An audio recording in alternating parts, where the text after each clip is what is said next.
Please like, comment, and subscribe. Thank you for watching. Biden is begging Iran to rejoin the nuclear deal. By desperately seeking Iran's return to the 2015 Joint Comprehensive Plan of Action nuclear accord, the Biden administration is squandering the vast economic leverage bequeathed to it by the Trump administration. President Joe Biden is encouraging Iran to play hardball in negotiations pertaining to its return to compliance with the nuclear deal. It has just been announced that the United States will participate in a meeting in Vienna on Tuesday with Iran. Also included will be the other signatory members of the nuclear accord: Britain, China, France, Germany, and Russia. But while the US is expected to play a passive role in these discussions, the Iranians evidently believe that they now hold the strategic initiative. Iran's Fars news state media outlet reported one Iranian official's comment on Friday that no negotiations were necessary. This is because, the official said, the United States can return to the agreement and end lawbreaking just in the way that it pulled out of it and imposed illegal sanctions against Iran. This is not the rhetoric of a regime desperate for sanctions relief. This is the rallying cry of a regime that senses appeasement has returned to American foreign policy. Biden is making a huge mistake.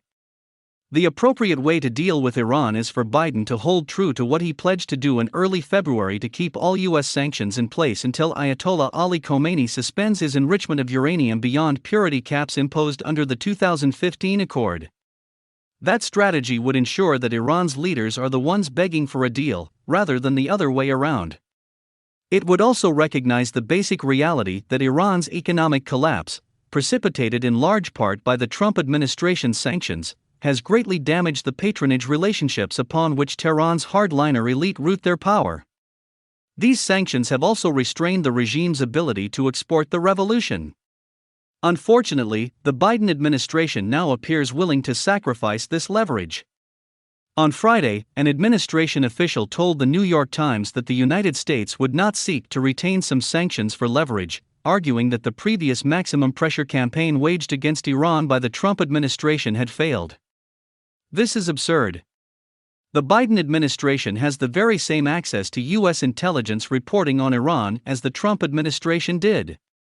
In turn, Biden and his senior officials should be confident that were they willing to maintain sanctions pressure, Iran would be forced into a desperate negotiating stance.